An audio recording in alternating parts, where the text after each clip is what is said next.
Hello everyone, welcome back to fractal frontier maths. तो अब तक हम 2023 और 2024 एनुअल स्कीम के जो ऑपरेशन रिसर्च के क्वेश्चंस हैं वो हम डिस्कस कर चुके हैं। तो पहले ये बीएससी थर्ड ईयर का पार्ट था और जॉइंटली न्यूमेरिकल एनालिसिस और ऑपरेशन रिसर्च के नाम से इसका पेपर आता था। हम इसमें केवल ऑपरेशन रिसर्च के क्वेश्चंस देखेंगे जो कि हमारे 6th semester operation research paper का पार्ट है। तो हम बिना किसी देर के इसको शुरू करते हैं, एक एक क्वेश्चंस देखते हैं। तो शुरुआत हम करेंगे पार्ट नंबर ए से। पार्ट नंबर ए में कुछ क्वेश्चंस न्यूमेरिकल एनालिसिस के हैं, वो नहीं देखेंगे। हम शुरू करेंगे हमारा ऑपरेशन रिसर्च यानी कि क्वेश्चन नंबर 7 से। क्वेश्चन नंबर 7 क्या कहता है, what is the object of linear programming problems, यानी कि जो रेखिक प्रोग्रामिंग समस्याएं हैं उनका उद्देश्य क्या है ये हमें बताना है। तो देखते हैं इस क्वेश्चन नंबर 7 को। तो आपकी जो रेखिक प्रोग्रामन समस्याएं हैं, रेखिक प्रोग्रामन समस्याओं जिनको हम क्या कहते हैं, एलपीपी कहते हैं, इनका जो मुख्य ऑब्जेक्टिव है, मुख्य उद्देश्य जो है दी गई रेखिक प्रतिबंधों के अंतर्गत, रेखिक प्रतिबंधों जो लीनियर कंस्ट्रेंट हमें दे रखे हैं तभी इनका नाम क्या पड़ा है, लीनियर प्रोग्रामिंग प्रॉब्लम।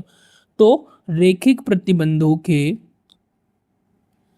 अंतर्गत किसी रेखिक फलन, कोई रेखिक फलन होता है, लीनियर फंक्शन यानी कि पावर 1 का फंक्शन, जिसको हम कहते हैं उद्देश्य फलन का ऑप्टिमल सॉल्यूशन फाइंड करना, इष्टतम मान।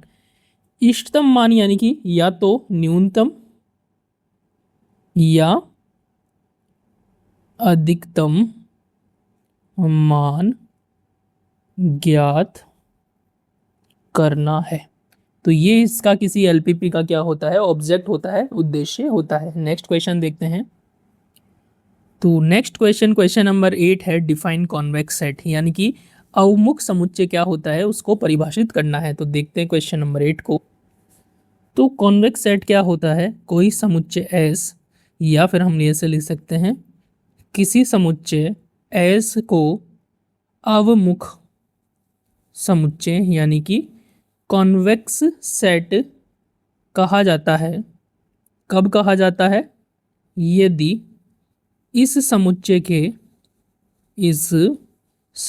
के किन्हीं दो बिंदुओं को मिलाने वाला रेखाखंड, किन्हीं दो बिंदुओं को मिलाने वाला जो लाइन सेगमेंट है, रेखाखंड, जिसको हम लाइन सेगमेंट बोलते हैं, लाइन सेगमेंट पूरी तरह से पूर्णतः उसी समुच्चय में स्थित होता है, उसी समुच्चय में स्थित हो, तब उसको क्या कहते हैं, अवमुख समुच्चय कहा जाता है। तो एस जो है कोई भी सेट, मैथमेटिकली अगर हम डिफाइन करना चाहे, अवमुख सेट, कॉन्वेक्स सेट कहलाता है यदि कोई भी दो बिंदु ले, प्रत्येक x y belongs to S के लिए ये कंडीशन होनी चाहिए। लाइन सेगमेंट पे पॉइंट इस प्रकार से दिए जाते हैं, lambda x 1 minus lambda y, ये किस में होना चाहिए, एस में होना चाहिए, जहाँ लेमडा जो है वो बिलोंग करता है 0 से लेके 1 के बीच में। तो अगर कोई दो पॉइंट एक्स और वाई है, बिलोंग कर रहे हैं एस के अंदर, तो ये रेखाखंड जो है वो किसके अंदर होना चाहिए, एस के अंदर। तो उस सेट एस को हम कहते हैं कॉन्वेक्स सेट, अवमुख समुच्चय। देखते हैं next question. Next question, question number 9 है कि व्हाट इज ड्युअलिटी, द्वैतता क्या है ये हमें बताना है। तो देखते हैं। तो ड्युअलिटी में क्या होता है कि हमारे पास जो लीनियर प्रोग्रामिंग प्रॉब्लम होती है उसके साथ एक प्रोग्रामिंग प्रॉब्लम और अटैच होती है। तो प्रत्येक रेखिक प्रोग्रामन समस्या यानी कि एलपीपी, जिसको हम कहते हैं आद्य समस्या, आद्य समस्या के साथ एक अन्य एलपीपी संबद्ध होती है, एक अन्य एलपी जुड़ी हुई होती है, जिसे उस समस्या की द्वैती कहा जाता है या द्वैत समस्या कहा जाता है। द्वैत समस्या, ड्यूअल प्रॉब्लम कहा जाता है। ठीक है, और साथ के साथ हमें एक कंडीशन होती है कि प्रत्येक आद्य समस्या तथा द्वैत समस्या, इनके क्या गुणधर्म होता है, इनके जो ऑप्टिमल वैल्यू होते हैं, इष्टतम मान, वो क्या होते हैं, समान होते हैं। तो ये हमारा क्या होता है, डुअलिटी की प्रॉब्लम होती है, द्वैत समस्या। बात करते हैं नेक्स्ट क्वेश्चन की। तो नेक्स्ट क्वेश्चन है question number 10, what is the principle of assignment problems, यानी कि नियतन समस्याओं का सिद्धांत क्या है, ये हमें बताना है। तो देखते हैं इस क्वेश्चन को। तो नियतन समस्याओं के बारे में हमें लिखना है कि नियतन समस्या में n संसाधनों को n कार्यों पर एक से एक, 1 to 1, एक से एक आधार पर, यानी कि एक संसाधन को एक काम पर लगाया जाता है, आधार पर आवंटन, अलोकेशन करना होता है, जिससे जो कुल लागत है, कुल लागत या कुल समय, दोनों में से कुछ भी हो सकता है, बट उसको क्या करना होता है, न्यूनतम करना होता है। ये आपका प्रिंसिपल होता है किसी भी असाइनमेंट प्रॉब्लम के लिए। अब ये जो नियतन समस्या होती है, एक परिवहन समस्या का विशेष रूप होती है। नियतन समस्या परिवहन समस्या का एक स्पेशल काइंड है, विशेष प्रकार है, जहाँ पर प्रत्येक स्रोत की जो सप्लाई है, आपूर्ति, प्रत्येक स्रोत की आपूर्ति तथा प्रत्येक गंतव्य की डिमांड, प्रत्येक गंतव्य डेस्टिनेशन की जो डिमांड है, यानी कि मांग है, वो क्या होती है, 1 होती है। तो असाइनमेंट प्रॉब्लम जो है ट्रांसपोर्टेशन प्रॉब्लम्स का क्या होती है, एक स्पेशल काइंड होती है। अब हम देखते हैं हमारा नेक्स्ट प्रॉब्लम। तो नेक्स्ट प्रॉब्लम है पार्ट बी। पार्ट बी में ये सभी न्यूमेरिकल एनालिसिस की यूनिट्स है। हमारा जो ऑपरेशन रिसर्च का यूनिट स्टार्ट होता है यूनिट नंबर 4 से।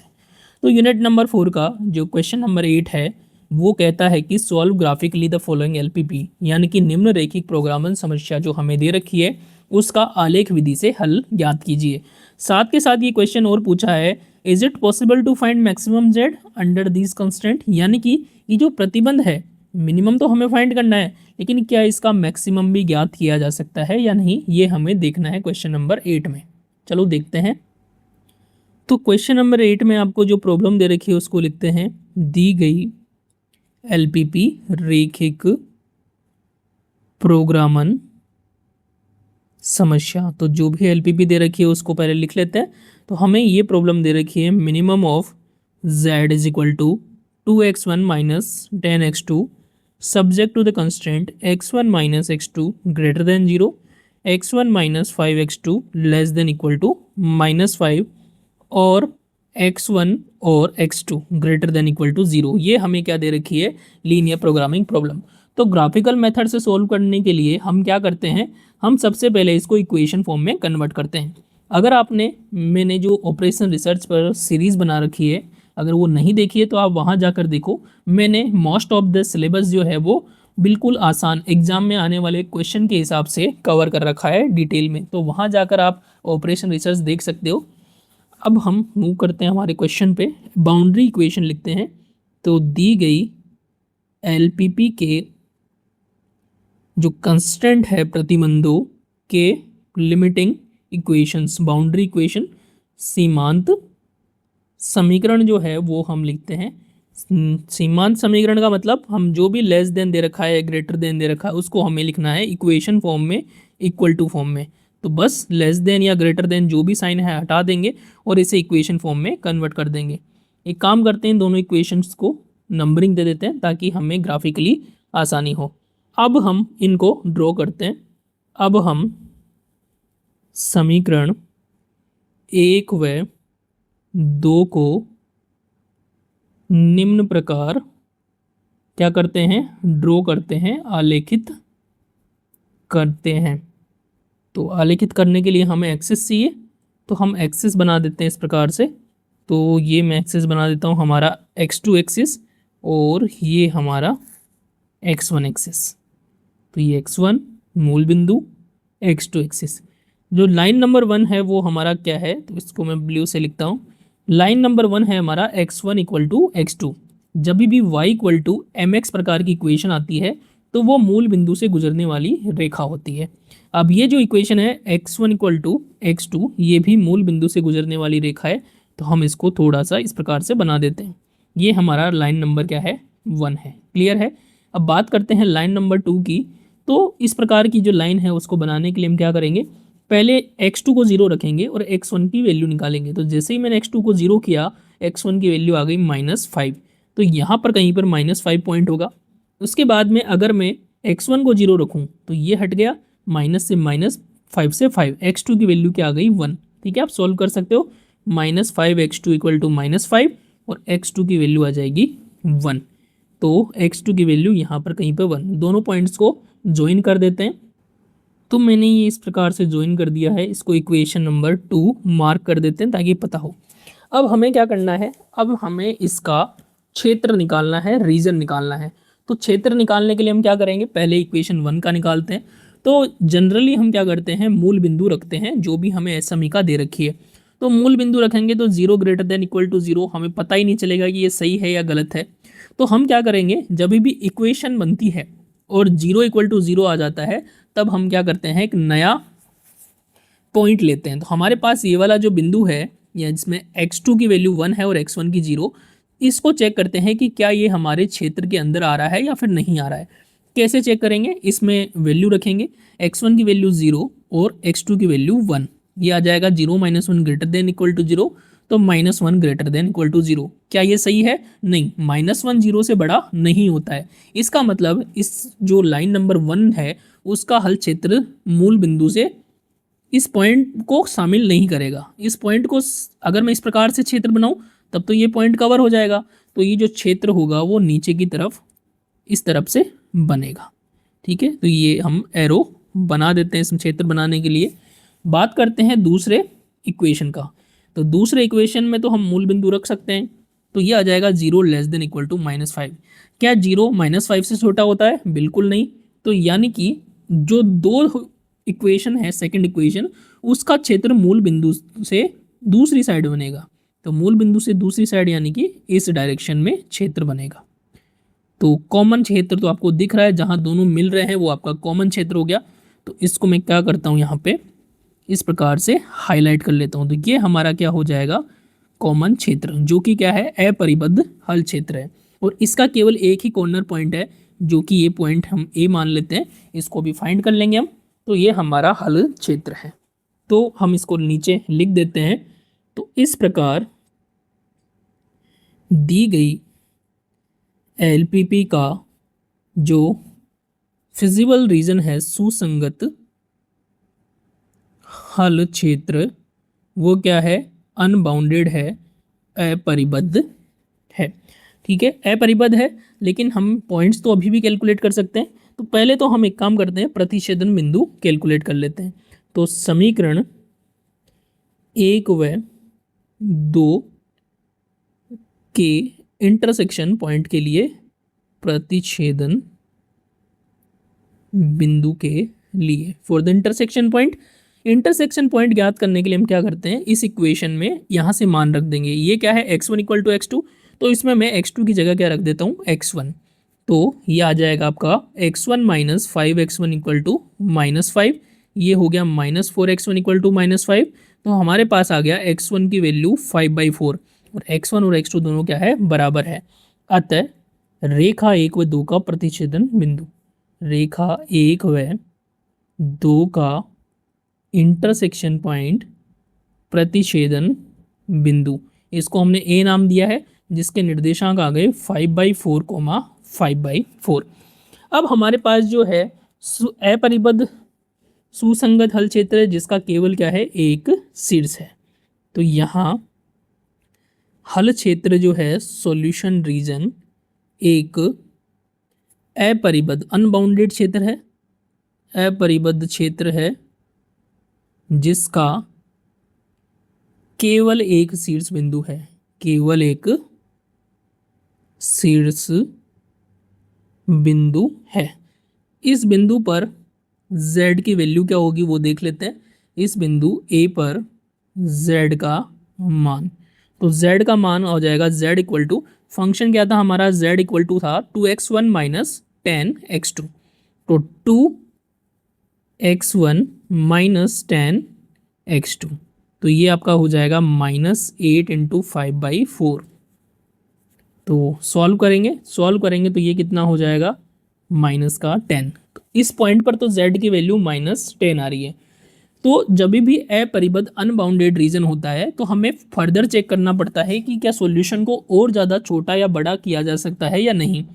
तो यहाँ पर तो हमारा -10 आ गया, लेकिन जैसे जैसे हम आगे की बढ़ेंगे तो हमारी वैल्यू और कम होती जाएगी। कैसे, अगर मैं इस लाइन के अलोंग चलूँ, कौन सी लाइन है, ये जो लाइन है हम x1 इक्वल टू x2, रेखा x1 इक्वल टू x2 के जितने भी पॉइंट होंगे के अनुदिश, तो अनुदिश क्या होगा, z क्या हो जाएगा 2x1 माइनस 10x2, तो x2 की जगह x1 रख देंगे तो ये हो जाएगा -8x1।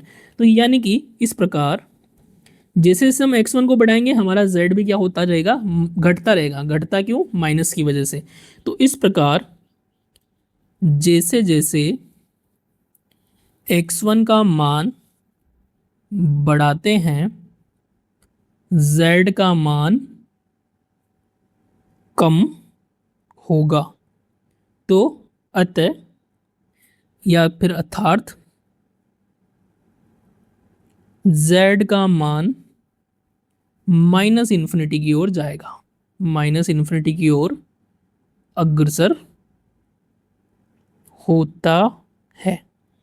यानी कि अतः z का जो न्यूनतम मान है वो संभव ही नहीं है, क्योंकि न्यूनतम होता ही रहेगा। अतः z का न्यूनतम मान मिनिमम वैल्यू संभव नहीं है। तो ये तो हमारा एक पार्ट हो गया।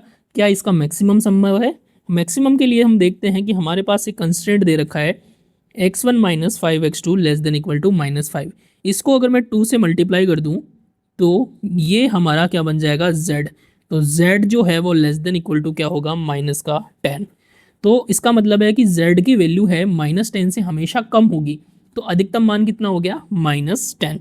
तो अतः z का जो मैक्सिमम मान है, अधिकतम मान ज्ञात किया जा सकता है, ज्ञात किया जा सकता है। और ये 10 भी मैंने क्यों बोला, क्योंकि वो जो शीर्ष बिंदु था उस पर वैल्यू कितनी आ रही है, -10।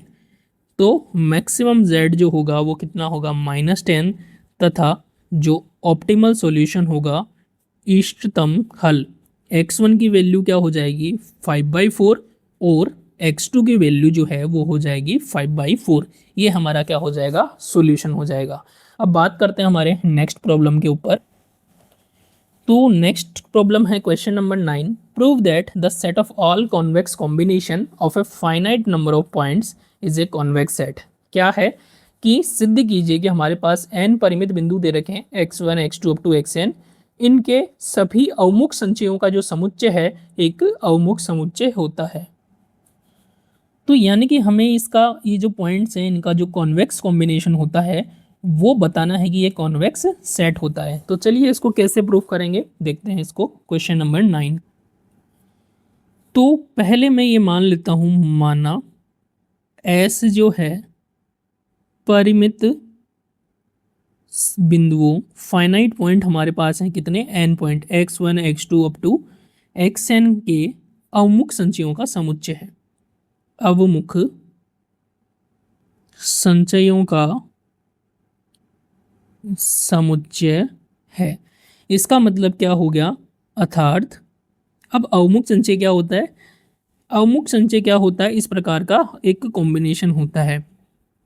किस प्रकार का, समीशन आई की वैल्यू 1 से लेके n तक लेमडा आई एक्स आई, इस प्रकार का जो समुच्चय होता है, यानी कि लेमडा 1 x1, इसको किसी कांस्टेंट से मल्टीप्लाई करेंगे, इसको किसी दूसरे कांस्टेंट से, इस प्रकार से हर एक को किसी कांस्टेंट से मल्टीप्लाई करके ऐड कर देंगे, तो वो हमारा बोलता है रेखिक संचय, लीनियर कॉम्बिनेशन। और ये लीनियर कॉम्बिनेशन कॉन्वेक्स कॉम्बिनेशन कब बनता है, जब ये जो गुणांक होते हैं इनका सम जो है 1 के बराबर होता है और ये सारे के सारे गुणांक क्या है, ग्रेटर देन इक्वल टू 0। तो ये कंडीशन होती है आपकी कॉन्वेक्स कॉम्बिनेशन की।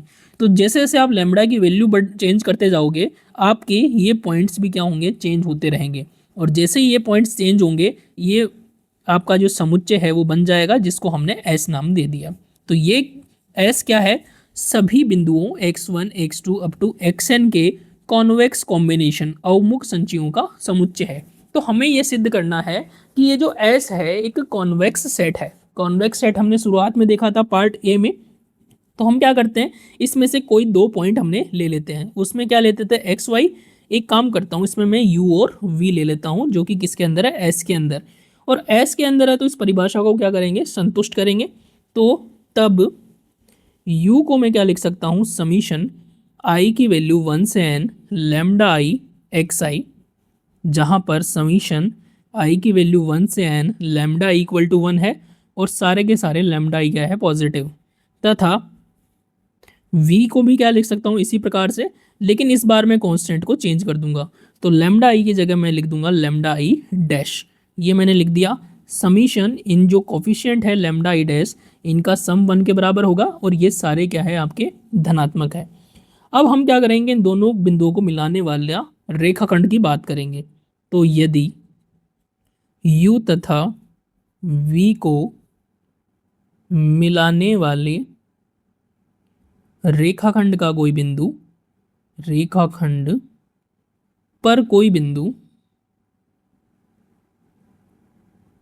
W मान लेते हैं, W हो, तो W को कैसे दिया जाएगा, W इस प्रकार से लिखा जाता है lambda u plus 1 minus lambda v. जैसे हमने शुरुआत में डेफिनेशन में देखा था, यहाँ पर लेमडा जो है वो 0 से लेके 1 के बीच में होता है। अब हम इसमें u और v की वैल्यू के रखेंगे और इसको थोड़ा सा सॉल्व करेंगे। तो u क्या था आपका, लेमडा आई एक्स आई, और ये 1 माइनस लेमडा v क्या है आपका, लेमडा आई डैश एक्स आई। अब इसको सिंप्लीफाई करते हैं। तो एक काम करता हूँ, summation i equal to 1 to n, इस लेमडा को अंदर मल्टीप्लाई कर देता हूँ, प्लस समीशन आई की वैल्यू 1 से n, इस 1 माइनस लेमडा को यहाँ मल्टीप्लाई कर देता हूँ। अब दोनों समीशन क्या है, आई इक्वल टू 1 to n तक है, तो मैं समीशन को इस प्रकार से कॉमन ले लेता हूँ। तो ये बनेगा आपका lambda lambda I plus 1 minus lambda lambda I dash, और ये एक्स आई। ये हमारा पॉइंट क्या हो रहा है, डब्लू हो रहा है। अब एक काम करता हूँ, ये जो कोफिशिएंट आ रहे हैं इसको कोई नया नाम मैं दे देता हूँ। तो मैं इसको म्यू आई नाम दे देता हूँ। म्यू आई क्या है, ये जो ब्रैकेट में लिखा है ये सारा का सारा क्या है, म्यू आई है। जहाँ म्यू आई जो है वो हमने माना है lambda lambda I 1 minus lambda lambda I dash, हर एक आई के लिए। अब आपके 2 चीज़ें दिखानी है। एक तो ये म्यू आई क्या होना चाहिए, धनात्मक होना चाहिए। ठीक है, क्यों, क्योंकि हमें इस W को दिखाना है इस सेट के अंदर। इस सेट के अंदर दिखाने के लिए ये कंडीशन तो हमने दिखा दी कि जो W है उसको इस प्रकार से लिखा जा सकता है। ये 2 कंडीशन और दिखानी है कि एक तो सारे म्यू आई पॉजिटिव है और उनका जो सम है वो 1 के बराबर है। तो पहले पॉजिटिव दिखा देते हैं। चूँकि आपका जो लेमडा है, लेमडा आई है, लेमडा आई डैश है, 1 माइनस लेमडा है, ये सारे के सारे क्या है, पॉजिटिव है। ठीक है, ये सारे के सारे पॉजिटिव है, तो इनका मतलब है कि जो मल्टीप्लाई करेंगे इनको तो भी पॉजिटिव ही रहेगा। ठीक है, नेगेटिव तो होगा नहीं। तो ये भी क्या होगा, greater than equal to 0 for all i. अब हम इसका सम कैलकुलेट करते हैं कि क्या सम जो है वो 1 के बराबर होता है या नहीं। तो समीशन म्यू आई कैलकुलेट करते हैं और म्यू आई का मान रख देते हैं। म्यू आई का मान क्या है आपका, lambda lambda I plus 1 minus lambda lambda I dash. अब एक काम करते हैं, समीशन को अलग अलग कर देते हैं। तो समीशन आई की वैल्यू 1 से n lambda lambda I plus summation I की वैल्यू 1 से n 1 minus lambda lambda I dash. अब केवल आई को अंदर रखते हैं और बाकी जो कांस्टेंट है उसको बाहर निकाल लेते हैं। तो हमने इस प्रकार से ले लिया, यहाँ से 1 माइनस लेमडा को बाहर रख लिया। अब ये तो हमें पता है कि समीशन लेमडा ई जो है 1 के बराबर होता है, क्योंकि ये तो हमने माना है यू और वी की परिभाषा में, और लेमडा ई डैश का समीशन भी क्या है 1 के बराबर। तो ये हो गया लेमडा प्लस 1 माइनस लेमडा यानी कि 1, लेमडा से लेमडा कैंसिल हो गया। तो I equal to 1 to N mu I जो है सम वो किसके बराबर हो गया 1 के बराबर। और 1 के बराबर हो गया तो हम ये लिख सकते हैं कि जो हमारा W था समीशन आई की value 1 to N mu I x I ये किस सेट में बिलोंग करेगा एस में। तो हमने एस के कोई 2 पॉइंट लिए, उनको मिलाने वाले रेखाखंड का कोई बिंदु है किस में है समुच्चय एस के अंदर ही है। तो एस क्या कहलाएगा आपका कॉन्वेक्स सेट कहलाएगा। फलतः एस क्या है एक कॉन्वेक्स सेट है, अवमुख समुच्चय है। और यही हमें क्या करना था प्रूव करना था। ऑल राइट, अब हम देखते हैं नेक्स्ट क्वेश्चन। तो नेक्स्ट जो प्रॉब्लम है वो आपका यूनिट नंबर 5 से क्वेश्चन नंबर 10 है।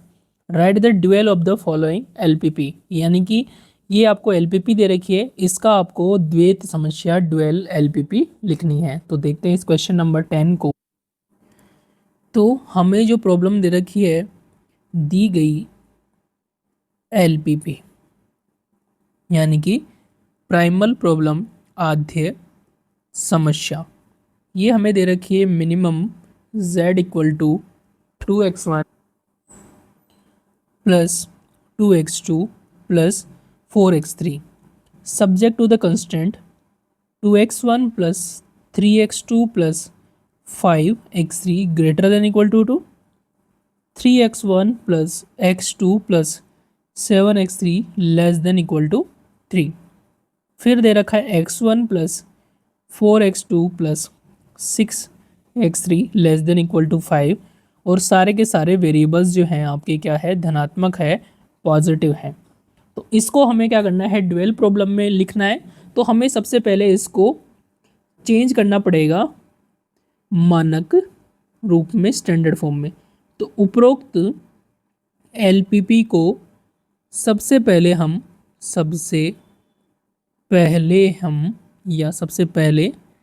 मानक रूप में परिवर्तित करते हैं, मानक रूप में परिवर्तित करते हैं।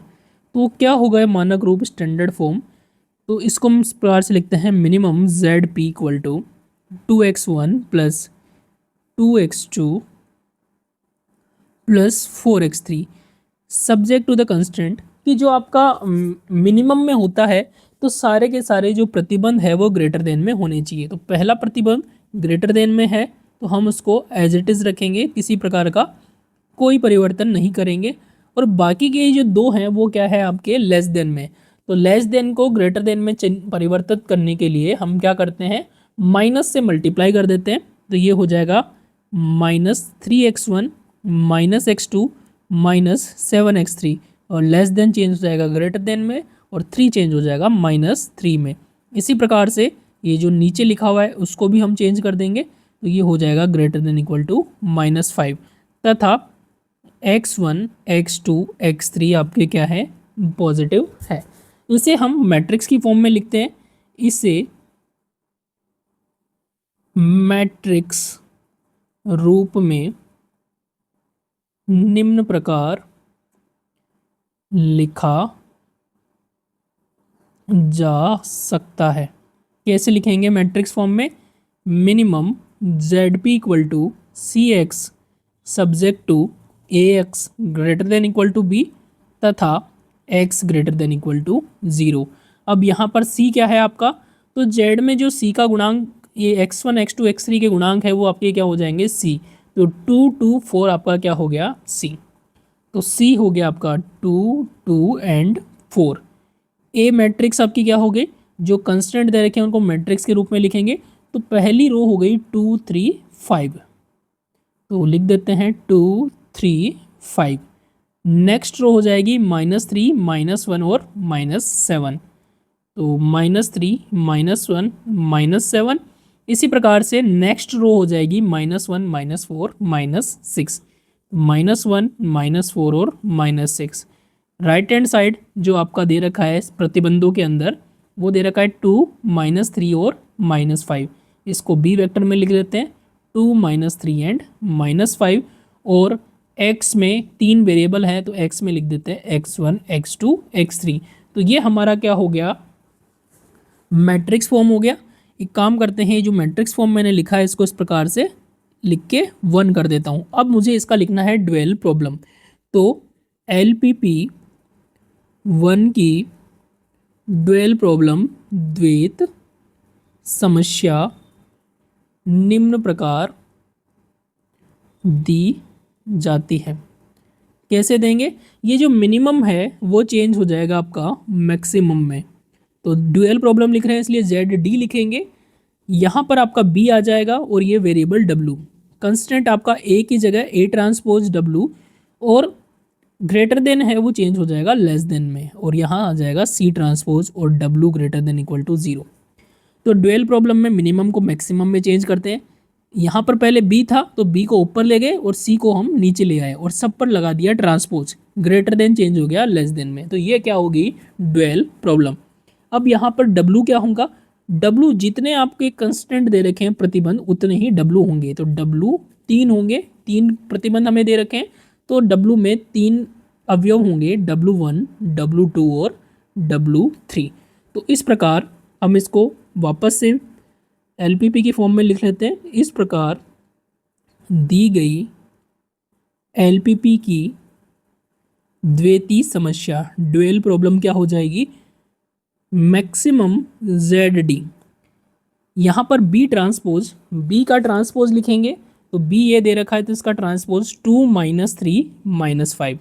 तो ये हो जाएगा आपका 2, -3 और -5। ठीक है, कंस्टेंट आपके क्या हो जाएंगे, A ट्रांसपोज। A ट्रांसपोज कैसे लिखेंगे, इसको हम रो के रूप में लिखेंगे। ठीक है, 2, -3, -1। तो ये हो गया 2, -3, -1 और less than C transpose. C क्या है आपका 2, 2, 4। तो पहले के लिए 2 आ जाएगा, दूसरे के लिए 2, तीसरे के लिए 4। तो ये आ गया 2। इसी प्रकार से बाकी के लिख देते हैं। तो 3W1 -W2 -4W3 less than equal to 2। फिर आपका 5W1 -7W2 -6W3 less than equal to 4, तथा W1, W2, W3 आपके क्या हो जाएंगे, पॉजिटिव। अगर आपको डिटेल में समझना है ड्यूअल प्रॉब्लम के बारे में तो आप ऑपरेशन रिसर्च की जो प्लेलिस्ट मेरे यूट्यूब चैनल के ऊपर अवेलेबल है वहाँ पर आप देख सकते हो। तो वहाँ पर आपको डिटेल में समझ में आ जाएगा कि किस प्रकार आप ड्यूअल प्रॉब्लम फाइंड आउट कर सकते हो। और ये क्वेश्चन आपका इम्पोर्टेंट है जो भी आपके एग्जाम आने वाले हैं उसके लिए। अब हम बात करते हैं हमारे नेक्स्ट प्रॉब्लम के ऊपर। तो नेक्स्ट क्वेश्चन है question number 11, solve the following assignment problem. यानी कि ये जो नियतन समस्या हमें दे रखी है इसे हमें सॉल्व करना है। तो देखते हैं इस क्वेश्चन नंबर 11 को। तो आपको जो असाइनमेंट प्रॉब्लम दे रखी है उसको लिखते हैं, दी गई नियतन समस्या। तो मैं इसको ड्रॉ कर लेता हूँ इस प्रकार से। ये आपको 4x4 की नियतन समस्या दे रखी है। यहाँ पर व्यक्ति लिखे हुए हैं, व्यक्ति नंबर 1, 2, 3, 4, और यहाँ पर लिखे हुए हैं कार्य ABCD। ये आपको कोस्ट मैट्रिक्स दे रखी है 2, 4, 7, 3। यहाँ दे रखा है 3, 5, 8, 5, 4, 6, 9, 8 और 5, 7, 8, 4। ये हमने लिख लिया। अब इसको सॉल्व करना है तो हम क्या करेंगे, पहले निकालेंगे पंक्ति समानित मैट्रिक्स, रो रिड्यूस्ड मैट्रिक्स। पंक्ति समानित मैट्रिक्स। तो पंक्ति समानित मैट्रिक्स कैसे निकालेंगे, इसको फिर से मैं लिख रहा हूँ। तो पहले मैं लिख देता हूँ इसके बारे में कि प्रत्येक पंक्ति से न्यूनतम अवयव को उस पंक्ति से घटाने पर पंक्ति समानित मैट्रिक्स प्राप्त होती है। पंक्ति समानित मैट्रिक्स प्राप्त होती है, निम्न प्रकार प्राप्त की जा सकती है। तो सबसे पहले हम रो रिड्यूस्ड मैट्रिक्स कैलकुलेट करेंगे। तो ये वापस से बना लेता हूँ मैं इसको। तो पहली पंक्ति का न्यूनतम अवयव क्या है? 2। तो सब में से 2 को माइनस कर देंगे तो हमारे पास क्या बचेगा? हमारे पास बचेगा 0 1 2 3। नेक्स्ट जो है उसमें न्यूनतम अवयव क्या है? 4 है। तो 4 सब में से माइनस कर देंगे तो ये बचेगा 0 1 2 3। नेक्स्ट जो है उसमें न्यूनतम अवयव क्या है? 7। तो 7 सब में से माइनस कर देंगे तो बचेगा 0 1 2 1। नेक्स्ट आपका मिनिमम अवयव क्या है? 3। तो 3 माइनस कर देंगे तो हमें मिलेगा 0 2 5 और 1। तो इस प्रकार से हमें क्या प्राप्त होगी? पंक्ति समानित मैट्रिक्स। अब हम क्या करेंगे? नेक्स्ट स्टेप में हम प्राप्त करेंगे स्तंभ समानित मैट्रिक्स। तो स्तंभ समानित मैट्रिक्स कैसे प्राप्त करेंगे? तो चलिए इसके बारे में भी लिख लेते हैं। तो ये इसी को मैं कॉपी पेस्ट कर देता हूँ और यहाँ पर इसको मैं नीचे ले जाता हूँ। ठीक है, तो पहले तो इसको पंक्ति को मैं स्तंभ में परिवर्तित कर देता हूँ ताकि ज़्यादा नहीं लिखना पड़े हमें। स्तंभ समानित मैट्रिक्स, तो जहाँ पर पंक्ति है वहाँ पर हम क्या करेंगे? स्तंभ लिख देंगे। तो प्रत्येक स्तंभ में से न्यूनतम अवयव को उस स्तंभ से घटाने पर स्तंभ समानित मैट्रिक्स प्राप्त की जाती है। और ये हम क्या करेंगे? जो अभी हमने स्टेप 1 में मैट्रिक्स निकाली है उसमें से करेंगे। तो इसमें न्यूनतम अवयव क्या है? 1। तो सब में से 1 को हटा देंगे तो 0 0 0 1 बच जाएगा। इसमें न्यूनतम अवयव 2 है, 2 घटा देंगे तो 0 0 0 3 बच जाएगा। इसमें न्यूनतम अवयव क्या है? 1, 1 हटा देंगे तो क्या बनेगा? 2 2 0 0। इस प्रकार से हमें क्या मिल गया? स्तंभ समानित मैट्रिक्स। जो हमारा नेक्स्ट स्टेप है उसमें हम क्या करेंगे? शून्य नियतन। शून्य नियतन यानी कि जीरो असाइनमेंट। जीरो असाइनमेंट किस प्रकार से करेंगे? मैं इसी को कॉपी पेस्ट कर लेता हूँ नीचे और फिर इसमें मैं क्या करता हूँ? जीरो असाइनमेंट कर देता हूँ। जीरो असाइनमेंट क्या कैसे होता है? जीरो असाइनमेंट के लिए हम सबसे पहले रो को देखते हैं और हमें चाहिए सिंगल जीरो। तो कहीं पर भी सिंगल जीरो नहीं है तो हम कॉलम में जाएंगे, कॉलम में भी कहीं भी सिंगल जीरो नहीं है। तब क्या होगा? तब हमें डबल जीरो देखने पड़ेंगे। सिंगल जीरो नहीं मिल रहे तो डबल करेंगे। तो यहाँ पर डबल नहीं है, रो की बात कर रहा हूँ, लेकिन यहाँ पर 2 जीरो हैं। तो जब भी आपको 2 जीरो मिले तो आप किसी भी एक में असाइनमेंट कर सकते हो। तो मैं ये काम करता हूँ, मैं इसमें असाइनमेंट कर देता हूँ और जैसे ही असाइनमेंट करे तो उस रो और उस कॉलम में कोई जीरो नहीं होना चाहिए, तो उसको हमने क्या कर दिया? क्रॉस कर दिया। अब हम बात करते हैं और कहीं 2 जीरो है। ठीक है, अब हम के कॉलम में देख लेते हैं कहीं सिंगल जीरो तो नहीं मिलता। पहली प्रायोरिटी हमारी क्या होती है? Single zero. तो इस कॉलम में आपको क्या दे रखा है? Single zero. तो इस सिंगल जीरो को मैं क्या कर दूंगा? असाइन कर दूंगा और ये मैं क्रॉस आउट कर दूंगा। अब मैं चाहे रो देखूं या कॉलम देखूं, मेरे पास केवल 2 जीरो है, तो मैं किसी भी एक को असाइन कर दूं। यहाँ जैसे मैंने ये असाइन कर दिया, ये कैंसिल हो जाएंगे और फिर ये बचा तो ये असाइन हो गया। टोटल आपके कितने असाइनमेंट है? 4 असाइनमेंट हो गए और असाइनमेंट प्रॉब्लम का ऑर्डर भी कितना है? 4। तो ये आपका ऑप्टिमल असाइनमेंट हो जाएगा। तो मैं ये लिख देता हूँ फिर से, ये आपका पर्सन्स है और ये आपके क्या है? वर्कर है। ठीक है, जॉब्स और ये पर्सन जो भी लिखा हुआ है। तो इस प्रकार हमें एक इष्टतम नियतन प्राप्त होता है, ऑप्टिमल असाइनमेंट। इष्टतम नियतन प्राप्त होता है जो कि निम्न प्रकार है।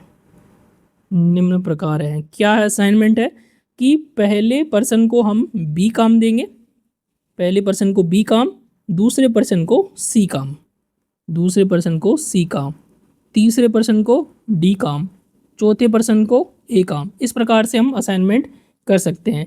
यहाँ इस प्रॉब्लम के, यहाँ समस्या के एक से अधिक हल होंगे, क्योंकि 2 ऑप्शन जहाँ भी आते हैं उसमें एक से ज़्यादा सॉल्यूशन हमें मिलते हैं। एक से अधिक हल प्राप्त होते हैं। ठीक है, और न्यूनतम लागत कितनी होगी वो भी हम देख लेते हैं। न्यूनतम लागत या फिर समय जो भी हमें दे रखा है, ये जो हमें प्रॉब्लम दे रखी थी उसको एक बार मैं फिर से लिख लेता हूँ। तो ये मैं यहाँ पे कॉपी कर लेता हूँ, असाइनमेंट में कर देता हूँ इसमें, ये असाइनमेंट, ये असाइनमेंट और ये असाइनमेंट, ये 4 असाइनमेंट हमने किए, इनको ऐड कर लेते हैं। तो 6+3+6+8+ ये आपका 3, तो टोटल आपका कॉस्ट कितना हो गया 20। इस प्रकार से आपको क्या प्राप्त होती है, न्यूनतम लागत प्राप्त होती है। ऑल राइट, अब हम देखते हैं हमारा नेक्स्ट प्रॉब्लम। इसके बाद में शुरू हो जाता है आपका पार्ट सी। पार्ट सी के ये क्वेश्चन न्यूमेरिकल एनालिसिस के हैं। एलपीपी, ये जो ऑपरेशन रिसर्च का जो क्वेश्चन है वो क्वेश्चन नंबर 15 से शुरुआत होता है। तो 15 जो है वो क्या है, निम्न एलपीपी को सिंप्लेक्स मेथड से सॉल्व कीजिए। तो ये हमें एक एलपीपी दे रखी है, इसे हमें सिंप्लेक्स विधि से सॉल्व करना है। तो देखते हैं क्वेश्चन नंबर 15 को। तो पहले तो इस प्रॉब्लम को हम लिख लेते हैं, दी गई रैखिक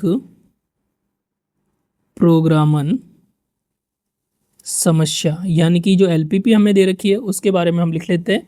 ये प्रॉब्लम हमें दे रखी है, maximum z equal to x1+5x2 subject to 3x1 + 4x2 less than equal to 6। दूसरा कंस्टेंट दे रखा है 3x1 + 3x2 greater than equal to 2 तथा x1 x2 greater than equal to 0। अब यहाँ पर हम क्या करेंगे, सिंप्लेक्स मेथड से सॉल्व करने के लिए हमें क्या करना पड़ता है, इक्वेशन में कन्वर्ट करना पड़ता है। इक्वेशन में कैसे कन्वर्ट करेंगे, क्योंकि ये वाला भाग क्या है, कम है, इसमें कुछ ऐड कर देंगे, ये वाला भाग ज़्यादा है तो इसमें कुछ माइनस कर देंगे। तो पहले तो हम ये काम करते हैं। तो दिए गए प्रतिबंधों को न्यूनतापूरक तथा आधिक्य पूरक, लेस देन के लिए न्यूनता पूरक यूज करते हैं और ग्रेटर देन के लिए आधिक्य पूरक चरों का प्रयोग करते हुए निम्न प्रकार लिखते हैं। कैसे लिख देंगे, तो मैक्सिमम z इक्वल टू आपका हो जाएगा x1 + 5x2 subject to the constant. पहला कंस्टेंट है 3x1 + 4x2 लेस देन है, तो इसमें एक वेरिएबल s1 हम ऐड कर देंगे इक्वल टू 6। दूसरा क्या है, x1 + 3x2, इसमें कोई वेरिएबल s2 माइनस कर देंगे इक्वल टू 2 तथा अब वेरिएबल हमारे पास दो एक्स्ट्रा और आ गए, s1 s2, ये क्या होंगे, धनात्मक। तो z में भी लिखना पड़ेगा इसको, तो 0 s1 और 0 s2 हम इस प्रकार से लिख देते हैं। अब ये हमने इक्वेशन फॉर्म में कन्वर्ट कर दिया, लेकिन यहाँ पर एक प्रॉब्लम है। प्रॉब्लम क्या है कि हमारे पास आधार नहीं मिल रहा है। आधार, बेसिक आधार, आधार कैसे मिलता है, 0 और 1 0 और 0 1। 1 0 तो हमें मिल गया, लेकिन यहाँ मिल रहा है 0 - 1। तो 0 - 1 नहीं चाहिए, हमें चाहिए आपका 0 1। तो इस प्रकार की जो स्थिति प्राप्त होती है, तो उसमें हम क्या करते हैं, एक कृत्रिम चर, आर्टिफिशियल वेरिएबल का यूज करते हैं। तो किस प्रकार से करेंगे, प्रारंभिक आधार ज्ञात करने के लिए, to find the initial base, artificial variable introduce करते हैं, कृत्रिम चर a1 का प्रयोग करते हैं। और इसका उद्देश्य फलन में मान, कभी भी जब कृत्रिम चर होता है हमारे पास, तो हम बिग एम मेथड यूज करते हैं। बिग एम मेथड क्या होता है कि इस कृत्रिम चर का उद्देश्य फलन z में जो प्राइस होता है या फिर गुणांक होता है -m है।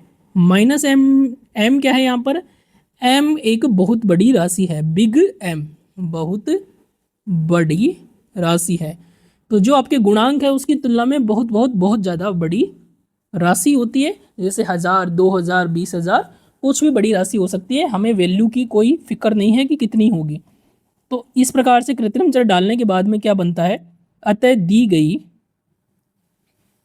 एलपीपी निम्न रूप में परिवर्तित हो जाती है, निम्न रूप में परिवर्तित हो जाती है। किस रूप में? तो इसी को मैं कॉपी कर देता हूँ नीचे, जो चेंज होगा वो मैं यहाँ पे मेंशन कर दूंगा। तो ये मैं यहाँ पे लिख देता हूँ इसको। तो मैंने एक आर्टिफिशियल वेरिएबल यहाँ पर इंट्रोड्यूस किया आधार बनाने के लिए, तो इसमें मैं लिख देता हूँ +a1, और इसमें उद्देश्य फलन में इसका मान क्या है, m, और एक नया वेरिएबल और आ गया, तो हम इसको लिख देते हैं a1 > 0। तो अब ये प्रॉब्लम आपकी क्या बन गई, स्टैंडर्ड फॉर्म, यानी कि आपका बेसिक भी आधार भी मिल गया और आपको क्या मिल गया, इक्वेशंस भी मिल गई। अब हम क्या करेंगे, प्रारंभिक सिंप्लेक्स सारणी बनाते हैं। अब हम उपरोक्त समस्या के लिए प्रारंभिक सिंप्लेक्स टेबल बनाते हैं, प्रारंभिक सिंप्लेक्स सारणी बनाते हैं। तो सारणी किस प्रकार से बनेगी, तो पहले एक बार मैं बना देता हूँ। तो ये मैंने इस प्रकार से टेबल बनाई है। यहाँ पर हम लिखते हैं CJ, ये आपका होता है B, ये होता है XB, और ये होता है CB। यहाँ पर हम वेरिएबल्स लिखते हैं जो भी हमारे पास चर है, x1 x2 s1 s2 और a1। अब ऊपर क्या लिखा जाता है, जो ऑब्जेक्टिव फंक्शन जो लिखा हुआ है उसमें इसके गुणांक, तो 1500 m, तो ये हम ऊपर लिख देंगे 1500 m, ठीक है।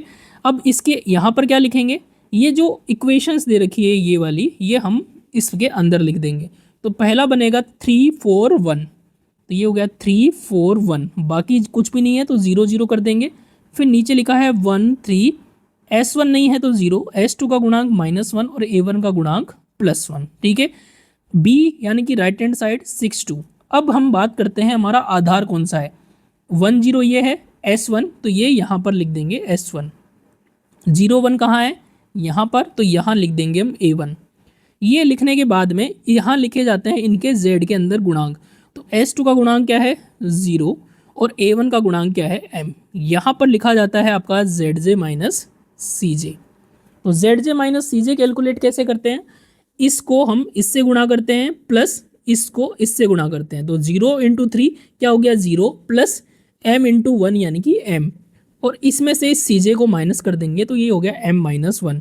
इसी प्रकार से ये हो गया 3m - 5, ये हो जाएगा 0, ये हो जाएगा m और ये हो जाएगा 0। तो ये हमने क्या निकाल लिया, zj - cj। अब यहाँ पर वेट, -m होगा यहाँ पे, +m नहीं होगा, ये मैं यहाँ पे गड़बड़ कर दी मैंने, क्योंकि मैंने लिखा है यहाँ पे गुणांक क्या होगा, -m होगा। अब ठीक है, तो यहाँ पर ये क्या हो जाएगा, -3m - 5। अब m आपका बहुत बड़ा नंबर है, हमें क्या निकालना है, निर्गत और आगत चर निकालना है, एंटरिंग वेरिएबल और डिपार्टिंग वेरिएबल। ये कैसे निकालते हैं, तो हम देखते हैं मोस्ट नेगेटिव, जो सबसे ज़्यादा नेगेटिव zj cj है वो आपका क्या होता है, एंटरिंग वेरिएबल होता है। तो यही है सबसे ज़्यादा नेगेटिव, क्यों, क्योंकि m जैसे फॉर एग्जांपल m मैंने मान लिया 100, तो ये तो होगा 101 माइनस का, और ये होगा 305 माइनस का, तो सबसे ज़्यादा माइनस क्या होगा 305, तो ये एंटर करेगा। और डिपार्टिंग वेरिएबल, बाहर निकलने वाले वेक्टर को ही लिए हम निकालते हैं मिनिमम रेशियो। कैसे कैलकुलेट करते हैं, तो ये जो अंदर जा रहा है वेक्टर, इसका डिवीजन करते हैं इस बी वेक्टर में, तो 6/4 रेशियो, तो 6/4, और ये हो जाएगा 2/3। मिनिमम रेशियो ये है क्योंकि 6/4 तो 1 से ज़्यादा है और ये 1 से कम, तो ये वेक्टर बाहर निकल जाएगा और ये आपका क्या हो जाएगा, की एलिमेंट। तो इसको हम लिख देते हैं, तो लैंग्वेज में पहले से लिख लेता हूँ। तो ये मैंने लैंग्वेज लिख ली है कि यहाँ अधिकतम ऋणात्मक zj - cj क्या है, -3m - 5 है, तो x2 आपका क्या करेगा, आधार में प्रवेश करेगा, यानी कि x2 क्या है, आगत चर है। मिनिमम रेशियो कितना है, 2/3, तो a1 क्या होगा, निर्गत चर होगा, बाहर निकल जाएगा। और 3 क्या होगा, की एलिमेंट, मूल तत्व। की एलिमेंट कैसे होता है, जो अंदर प्रवेश कर रहा है और बाहर निकल रहा है, इसका इंटरसेक्शन का जो पॉइंट होता है उसको हम बोलते हैं की एलिमेंट। अब हम क्या करते हैं, सिंप्लेक्स टेबल को बनाते हैं। तो प्रथम सिंप्लेक्स सारणी, प्रथम सिंप्लेक्स सारणी किस प्रकार से बनाएंगे, एक बार मैं बना देता। तो ये मैंने खाली सारणी बना दी है। अब यहाँ पर क्या है कि पहले आधार देखते हैं। तो S2 तो ऐसा कैसा रहेगा आधार के अंदर, और ये A1 जो है बाहर निकल जाएगा, यानी कि यहाँ से A1 हटा के हम उसकी जगह क्या लिख देंगे, X2 लिख देंगे। तो ये हमने लिख दिया X2। अब X2 का गुणांक क्या है Z में 5, तो यहाँ 5 आ जाएगा, और S2 का गुणांक क्या है 0। अब बाकी की एंट्री कैसे करेंगे, तो सबसे पहले हम एक काम करते हैं, ये जो मूल तत्व है की एलिमेंट, इसको बनाते हैं 1। तो इसको 1 कैसे बनाएंगे, ये जो पूरी की पूरी पंक्ति आपको दे रखी है इसको हम 3 से डिवाइड कर देंगे। एक चीज़ और कि हमने इस आर्टिफिशियल वेरिएबल को बाहर निकाल दिया, तो एक बार अगर ये बाहर निकल जाता है तो हम इसको हमेशा के लिए बाहर कर देते हैं। तो हमें इसको हमेशा के लिए बाहर कर देना है, ये मैं ये हटा देता हूँ। अब जो बाकी बचा है उसमें 3 से डिवाइड करते हैं, तो ये हो जाएगा 2/3, 1/3, ये 1 हो गया, ये 0 हो गया, और ये -1/3। अब ऊपर वाली रो कैसे लिखेंगे, ये जो लिखा हुआ है इसको हम करेंगे ये जो है उसको 0, क्योंकि आधार बनाना है। एक तो आधार 1 0 है, तो इसको क्या बनाना है 0 1। 1 तो बना दिया हमने, इसको 0 बनाएंगे। तो 0 किस प्रकार से बनाएंगे, तो मैं एक बार लिख लेता हूँ। ये आपका क्या है 6 3 4 1 और 0। ये नीचे वाला लिखा हुआ है, इसकी सहायता से हमें बनाना है 0, तो इसको 4 से मल्टीप्लाई कर देते हैं। तो ये 8/3, ये 4/3, ये 4 0 और माइनस का 4/3। अब इनको क्या कर देते हैं, घटा देते हैं। तो 6 में से 8/3 माइनस करेंगे तो कितना बचेगा 10/3। 3 में से 4/3 माइनस करेंगे तो कितना बचेगा 5/3। 3 और 3 9 - 4 5, ये 0, ये 1 और ये 4/3। बस इसको नोट कर लेते हैं यहाँ पे, 10/3, 5/3, 0 1 और 4/3। ये हमारी क्या बन गई, सिंप्लेक्स टेबल। अब हमें चेक करना है कि क्या ये हमारा सॉल्यूशन ऑप्टिमल है। तो फिर से ZJ - CJ कैलकुलेट करेंगे। तो ये हो जाएगा 5/3 - 1 यानी कि 2/3, ये हो जाएगा 0 और ये हो जाएगा 0। कभी भी आधार जो होता है उसका ZJ - CJ हमेशा क्या होता है 0, और ये हो जाएगा माइनस का 5/3। अभी भी आपका ZJ - CJ नेगेटिव है, तो ये आपका एंटरिंग वेरिएबल होगा और ये आपका डिपार्टिंग वेरिएबल होगा। क्यों, मिनिमम रेशियो तो निकाला ही नहीं हमने। तो मिनिमम रेशियो जो है हम केवल पॉजिटिव के लिए निकालते हैं, नेगेटिव के लिए नहीं निकालते। तो एक ही पॉजिटिव है, तो ये आपका क्या हो जाएगा डिपार्टिंग वेरिएबल, और ये आपका क्या हो जाएगा की एलिमेंट। तो फिर से मैं लिख देता हूँ लैंग्वेज। तो ये मैंने लिख तो दिया है, लेकिन एक चीज़ आप ध्यान रखो, मैंने थोड़ा सा लिखने में प्रॉब्लम कर दी है, क्योंकि हमारा जो आधार था वो S1 है, S2 नहीं है। तो S1 करेंगे यहाँ पे, तो मैंने लिखने में गलती की है। बाकी S1 आपका आधार है, क्योंकि S1 में ही है 1 0, तो ये आपका थोड़ा सा करेक्शन है। अब यहाँ मोस्ट नेगेटिव ZJ - CJ कितना है -5/3, तो ये आपका S2 जो है आधार में प्रवेश करेगा। और की रेशियो मैंने इसका रेशियो निकाल लिया 10/3 और 4/3 का, ये आएगा 5/2, और S1 क्या हो जाएगा बाहर निकल जाएगा, और उसकी जगह क्या आ जाएगा S2 आ जाएगा, और की एलिमेंट कितना हो गया 4/3। अब हम सेकंड सिंप्लेक्स सारणी बनाते हैं, द्वितीय सिंप्लेक्स सारणी। द्वितीय सिंप्लेक्स सारणी। तो सेकंड सिंप्लेक्स टेबल बनाते हैं, टेबल बना देता हूँ। तो ये मैंने सारणी बना दी है। अब की बार आधार में X2 तो रहेगा, S1 की जगह क्या आ जाएगा S2 आ जाएगा। ठीक है, तो ये तो बस, तो S2 और